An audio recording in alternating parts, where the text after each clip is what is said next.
Juiz do TJGO antecipa novo Código de Processo Civil e, em decisão inédita, resolve 5 processos de uma só vez. Exposição no hall do TJGO desperta curiosidade com o Planeta das Miniaturas. Programa da Corregedoria Geral da Justiça de Goiás sensibiliza famílias para a escolha de crianças especiais na hora da adoção. Em nosso estúdio, vamos receber o presidente do TRE de Goiás, desembargador Walter Carlos Lemes. O Agenda Judiciária já está no ar.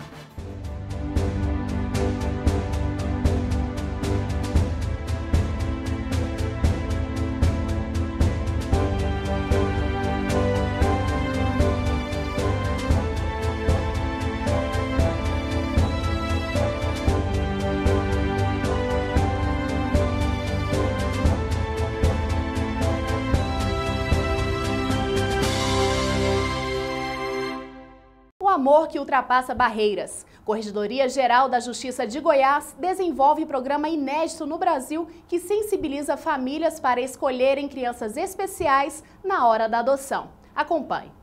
Elas são especiais, com movimentos, sentidos, olhares, sorrisos especiais e por motivos diversos estão em abrigos. São crianças que passaram por situação de negligência, abandono, maus tratos, agressões ou abusos. São seres especiais que precisam de atenção e tratamentos adequados.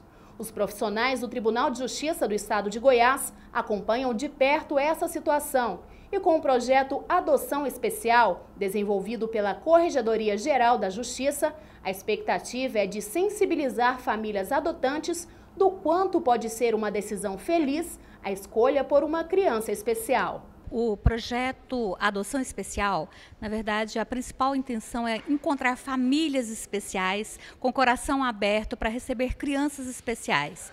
Essas crianças que estão sendo colocadas para adoção são crianças que têm alguma necessidade especial, quer seja de ordem física, mental ou física e mental cumulativamente. São crianças que já estão com o poder familiar destituído e que vivem nos abrigos de 4 comarcas aqui do estado de Goiás e também aqui de Goiânia.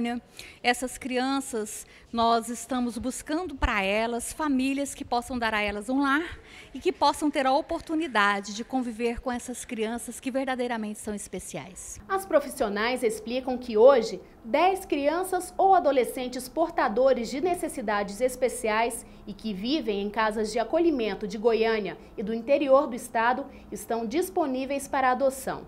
São crianças que já tiveram a destituição do poder familiar, situação em que o judiciário, verificando a necessidade de proteção e o melhor interesse do menor, decide em tirar dos pais os direitos e deveres que esses tinham em relação ao filho.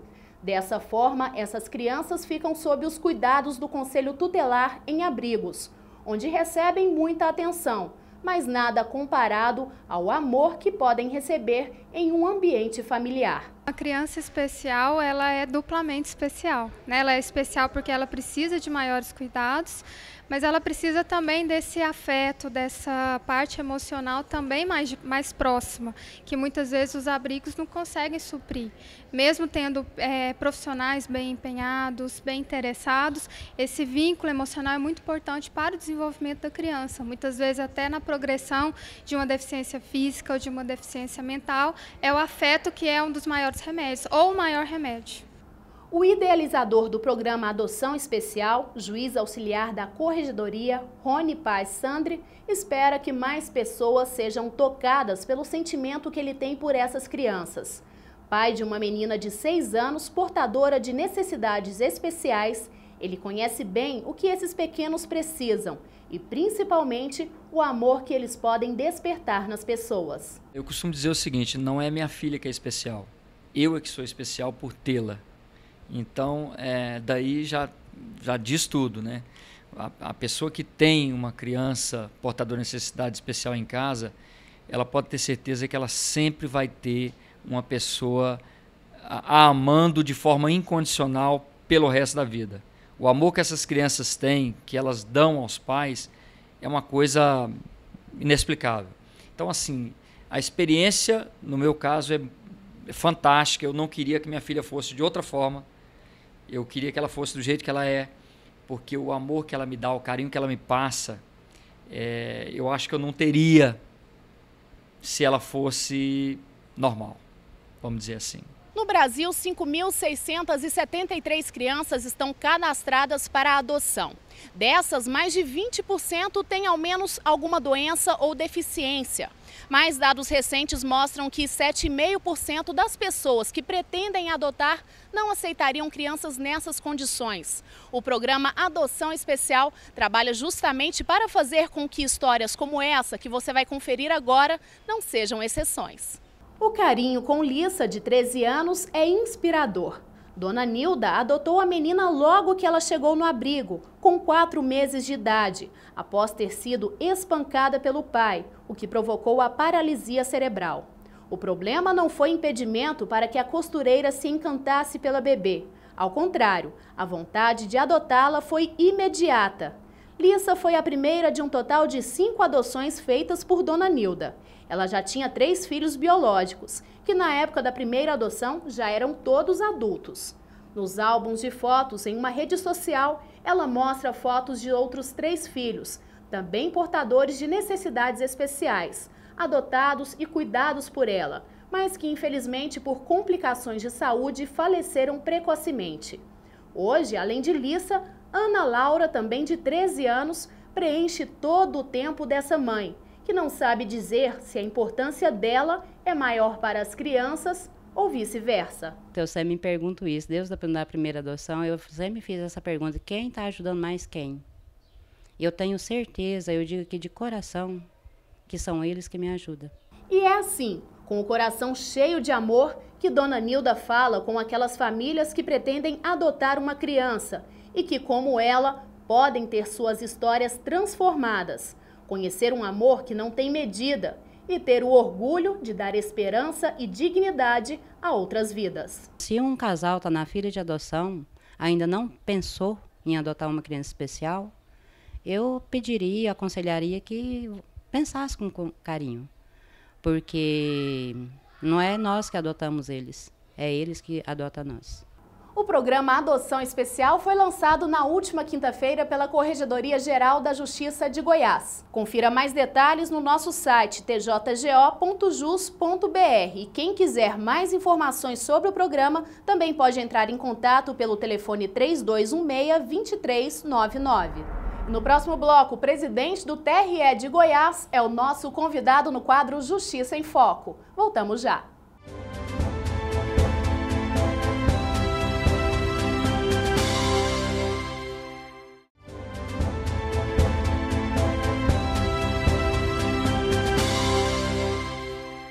Miniaturas que retratam situações do dia a dia chamam a atenção no hall do TJGO. Confira. Os detalhes minuciosos e a semelhança com cenários do cotidiano marcam as obras do designer gráfico Fábio Melo. A exposição Planeta das Miniaturas está aberta ao público no hall do TJGO e vai até o dia 26 de junho. São 36 miniaturas que retratam cenas do dia a dia. Cada uma levou até um dia inteiro para ser finalizada. Um trabalho de paciência e criatividade. Começou como uma brincadeira, né? Eu já gostava de miniaturas há muito tempo, desde criança. E há um tempo atrás eu resolvi fazer as minhas próprias miniaturas. Então juntei materiais recicláveis, papel, arame, massa durepox também. Juntando isso e vendo muitos tutoriais de como fazer, eu criei as minhas próprias, né? Daí então foi um passo para fazer vários outros tipos de criações. Em algumas obras, o retrato da realidade leva à reflexão sobre temas que estão o tempo todo à nossa volta, como a poluição do meio ambiente. Objetos em tamanho real se misturam ao mundo das miniaturas, deixando ainda mais evidente a dimensão do trabalho desenvolvido pelo designer. Eu costumo colocar algumas peças reais, né? Justamente para as pessoas assim verem que realmente tem alguma coisa relacionada à verdade, né? Então tem o tamanho real e tem o tamanho brincadeira das miniaturas, ou seja, a pessoa vai fazer um estudo disso aí para sacar o que realmente, até onde vai a realidade. Para quem passa pelo espaço cultural, é quase impossível não parar ao menos por alguns minutos e olhar mais de perto os detalhes do trabalho. É preciso se aproximar para entender do que se trata a exposição.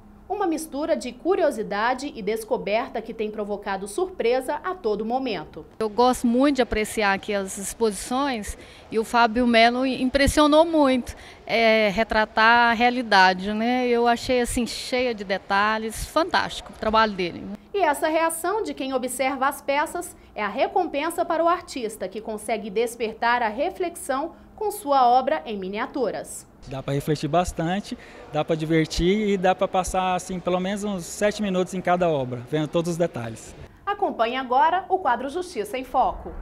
O nosso convidado de hoje no quadro Justiça em Foco é o presidente do TRE de Goiás, desembargador Walter Carlos Lemes. Desembargador, seja bem-vindo. Muito obrigado. Bom, o desembargador Walter está no 2º ano de mandato lá no TRE. Isso é o inédito porque uma alteração recente aconteceu, não é isso, desembargador? Como aconteceu e por quê? Olha, realmente é inédito, até porque anteriormente, aliás, o regimento interno do Tribunal Regional Eleitoral estabelecia que era o prazo de 2 anos a vigência para o cargo de presidente, vice-presidente e corregedor, né? E houve uma alteração há uns 5 ou 6 anos atrás, modificando para 1 ano apenas. E ano passado, aconteceu um caso lá em João Pessoa, na Paraíba, em que o presidente tinha um mandato por 1 ano e direito à recondução por mais 1 ano. Então, ele pleiteou recondução e eles não aceitaram, e aí fizeram uma nova eleição. Aí o sindicato recorreu daquilo para o CNJ mandou que fosse corrigido o regimento interno do Tribunal Regional Eleitoral da Paraíba, dizendo que não, que tem que cumprir o artigo 102 da LOMAN, que estabelece que o cargo para presidente, vice-presidente e corregedor são de 2 anos, né? A vigência dele, a gestão. E aí foi feito, então, o cidadão não só foi anulada a eleição realizada em João Pessoa, na Paraíba, como manteve o presidente no cargo por mais 1 ano. Então estabeleceu que seria 2 anos. E o Tribunal Regional Eleitoral de Goiás, seguindo o mesmo exemplo, o sindicato do servidor da Justiça Federal, ligado ao TRE, ingressou com a ação pedindo que fosse aplicado o mesmo sistema que aplicou-se na Paraíba para o Tribunal Regional Eleitoral de Goiás. E aí, eu, por minha ciência própria, desembargador Quisleu, parte interessada no processo, na questão, nós abstivemos de votar e indicamos o decano lá da corte para que ele presidisse a sessão. E sugerimos para ele que arquivasse aquele processo, porque seria incômodo para a gente trabalhar em causa própria, vamos dizer assim, né? E aí o processo, por sugestão nossa, minha do desembargador Quisleu, foi arquivado. Mas o Ministério Público também eleitoral entrou com a mesma ação. Nós, da mesma forma, afastamos da função nossa de julgadores do processo de presidência e o decano, sugerindo para o decano que arquivasse também aquela ação. E acabou-se. Só que o sindicato dos servidores da Justiça Federal, ligado ao TRE, recorreu para o CNJ. E nós já tínhamos, inclusive, indicado os nomes para a nova eleição do TRE. Isso foi início de março. Assim que encaminhamos o ofício para o presidente do Tribunal de Justiça, que seria indicado pela Corte Especial, vem o CNJ e não deu a liminar, mas deu a decisão já de mérito, dizendo que deveria ser corrigido o regimento interno do Tribunal Regional Eleitoral de Goiás, que passasse também o prazo do mandato de 1 ano para 2 anos, para presidente, vice-presidente e corregedor. Para 2 anos, cumprindo o artigo 102 da LOMAN, que deu prazo de 30 dias para que nós pudéssemos fazer esse procedimento.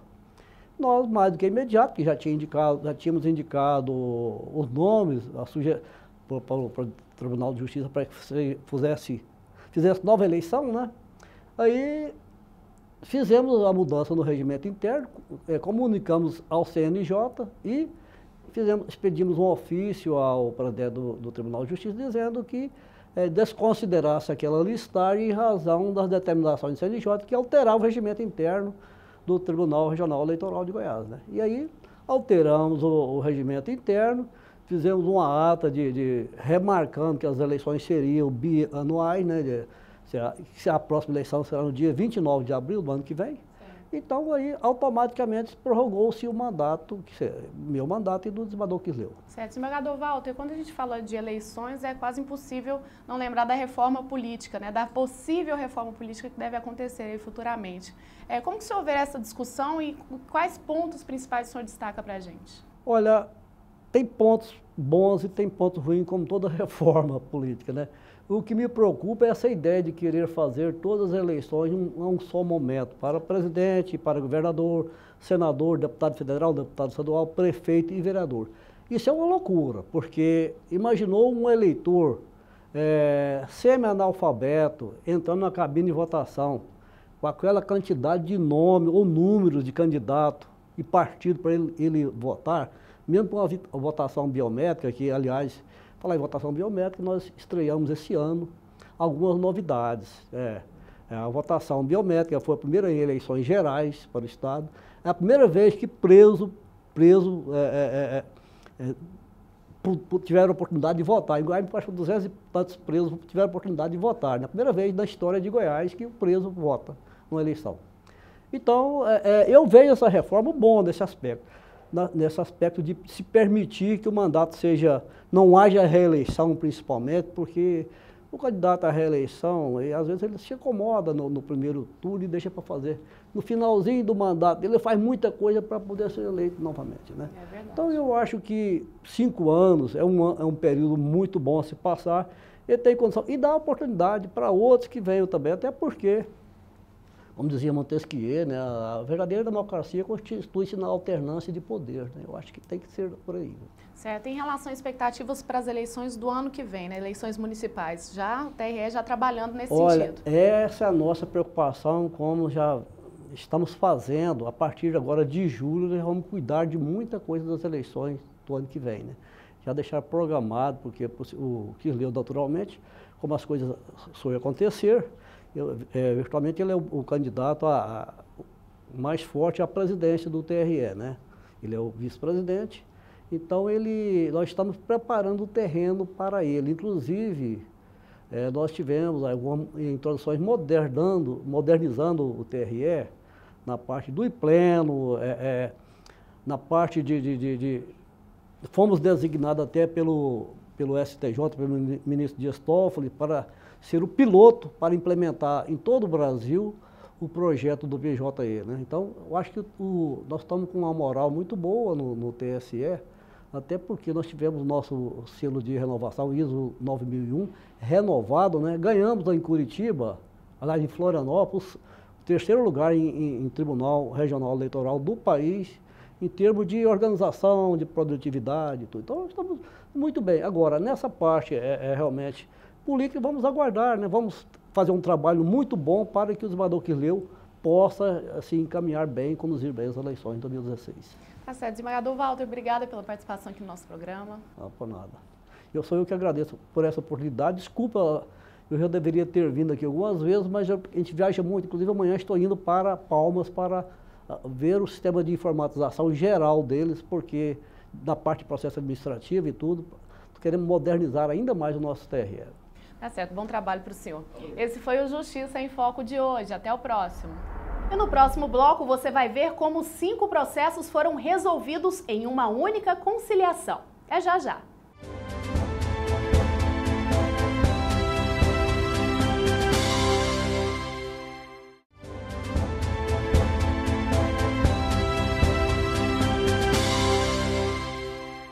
Em uma decisão inédita, o juiz Paulo César Alves das Neves adiantou o novo Código de Processo Civil e resolveu 5 processos de uma só vez. Confira. O juiz Paulo César Alves das Neves, da 5ª Vara Civil de Goiânia, tomou a decisão ao analisar os autos de uma ação de dissolução de patrimônio. Segundo ele, eram 4 ações cíveis e um divórcio. Da leitura dos autos, eu percebi que haviam 5 ações que foram instauradas por esse casal para disputa não só da empresa e da partilha de bens, como também para obter o divórcio daquele casal.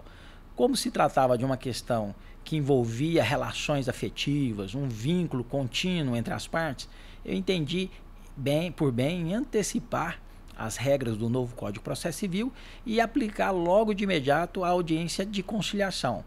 A ação eu recebi ela numa semana, marquei a audiência de conciliação na outra semana, nomeei um mediador familiar e também nomeei um mediador empresarial, para que a gente pudesse, naquela sessão, naquela audiência, obter um acordo entre as partes. Se fosse possível restabelecer o vínculo matrimonial, a gente ia restabelecer. Se não, a gente ia proceder da melhor maneira para que as partes saíssem satisfeitas do Poder Judiciário. O prazo de resolução seria maior se não fosse o novo código. Nesse caso, a ação foi resolvida em um período menor que 7 dias. A ideia de adotar o novo Código de Processo Civil foi um risco que o juiz resolveu apostar. As partes envolvidas e os advogados poderiam recorrer da decisão e pedir que o código em vigência fosse colocado em prática. Mas, segundo o magistrado, não houve nenhuma contraposição. O que eu vi foi o seguinte, que os advogados e as partes sentiram e viram aquilo na oportunidade de obter uma solução de forma rápida. E eles precisavam de rapidez. Estavam tendo um problema familiar, um problema empresarial. Quanto mais durasse o processo, quanto mais longo fosse o processo, pior seria para eles. Porque o problema ia persistir e a vida deles ia piorar, podendo inclusive causar até problemas econômicos na empresa, porque a empresa era administrada pelos dois. Com a solução, nós conseguimos resolver o problema da empresa, que era dos dois. A decisão inédita já pode ser tomada antes mesmo da vigência do novo Código de Processo Civil, que vai entrar em prática em março de 2016. A expectativa do magistrado é que outros juízes passem a adotar a mesma iniciativa. Várias decisões foram tomadas pelo Judiciário goiano nos últimos dias. Algumas você confere agora. Servidora municipal que foi exonerada enquanto grávida será indenizada. O município de Vila Propício foi condenado a pagar indenização substitutiva a uma servidora por tê-la exonerado em período de gravidez. A decisão é do juiz substituto em 2º grau, Carlos Roberto Fávaro, que manteve sentença da juíza da 2ª Vara Civil, Família, Sucessões, Fazendas, Registros Públicos e Ambiental de Goianésia, Ana Paula de Lima Castro. O município terá de restituir a mulher pelo salário que ela receberia no período de janeiro a setembro de 2013, com as vantagens de férias proporcionais acrescidas de 1/3 e 13º calculados sobre o período. Seguro de vida não pode exigir exame de DNA para filho legítimo. Uma mulher precisou submeter o filho a exame de DNA para a criança ter direito ao seguro de vida deixado pelo pai. A exigência da Sul América Seguros, que se recusou a aceitar certidão de nascimento, foi considerada excessiva pela juíza Lília Maria de Souza, da 1ª Vara Civil da comarca de Rio Verde. Nesse sentido, a empresa foi condenada a pagar danos morais no valor de R$10 mil e ainda ressarcir o valor despendido com a análise laboratorial de R$ 1.700. A magistrada frisou que a lei prevê que a certidão de nascimento é prova suficiente para a filiação biológica e que, portanto, não deixa dúvidas sobre o natural constrangimento experimentado pela viúva. A empresa de telefonia móvel Oi é condenada a indenizar por serviço contratado por falsário. A Oi Móvel S.A. foi condenada a pagar danos morais de R$15 mil a uma mulher que teve o nome negativado indevidamente. A decisão é da 3ª Câmara Civil do TJGO, que considerou a empresa negligente, já que a conta devedora foi feita por um falsário. A relatoria do voto, acatado à unanimidade, é do desembargador Itamar de Lima. Para o relator, ficou provada a fragilidade da segurança do serviço que possibilitou a conduta lesiva praticada por terceiro, culminando nos danos e contratempos causados à consumidora. Uma empresa de alimentos vai ter que suspender as atividades por irregularidades ambientais. Confira. Os proprietários da Fricó Indústria e Comércio de Alimentos foram condenados a 6 meses de detenção em regime aberto. A decisão foi do juiz Fernando Ribeiro de Oliveira, do Juizado Especial Cível e Criminal de Trindade. Esse caso chegou aqui no Juizado Criminal de Trindade através de um TCO instaurado na Delegacia do Meio Ambiente, onde a empresa estaria funcionando sem a devida licença ambiental. E, posteriormente, uma ação penal foi instaurada, o Ministério Público ofereceu denúncia, a parte regularmente citada apresentou sua defesa e e o último caso foi proferida a sentença condenando tanto a empresa como os seus sócios também nas penas lá do artigo 60 da lei ambiental. A denúncia foi feita em fevereiro deste ano. Segundo a ação, a empresa nunca teve autorização para atuar. De acordo com o relatório de vistoria técnica da Secretaria Estadual de Meio Ambiente e Recursos Hídricos, não foi favorável à liberação de licença de instalação para o empreendimento. Tem a possibilidade agora de recorrer, né, apresentar um recurso para a turma recursal, conseguir talvez um efeito suspensivo contra essa sentença, ou então ela pode ir no órgão competente para isso e conseguir a licença ambiental para funcionamento. Um dos proprietários disse que no começo das atividades houve um rompimento da rede de esgoto, o que teria provocado mau cheiro, mas que já foi normalizado. Ele inclusive solicitou uma nova vistoria, que ainda não foi feita.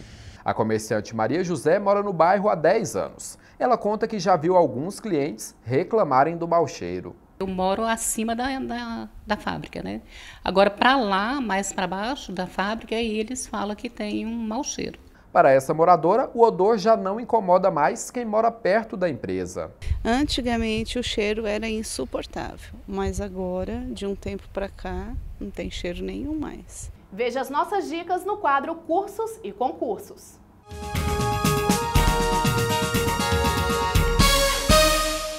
O Tribunal de Justiça de Alagoas está com um concurso público aberto para o preenchimento de 20 vagas para o cargo de juiz substituto com remuneração de R$ 23.727. Há também a formação de cadastro reserva. As inscrições seguem até o dia 23 de junho pelo site concursosfcc.com.br. O Tribunal de Justiça do Estado de São Paulo abriu concurso público com 217 vagas para juiz substituto e remuneração de R$ 24.818. As inscrições devem ser realizadas até o dia 17 de julho. Maiores informações no site da organizadora vunesp.com.br. Por meio de concurso público, o Tribunal Regional Eleitoral do Maranhão vai contratar novos servidores. Serão preenchidas vagas de analistas e técnicos judiciários. Os salários, de acordo com o cargo, vão de R$ 6.224 até R$ 9.692. As inscrições devem ser realizadas até dia 10 de julho, no site tre-ma.ieses.org.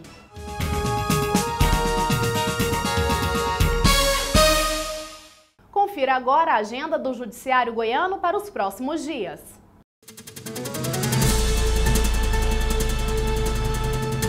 O mutirão previdenciário do programa Acelerar vai até a comarca de Fazenda Nova no dia 22, nos dias 23 e 24 em Itapirapuã, dia 25 em Uruana e dia 26 em Rialma.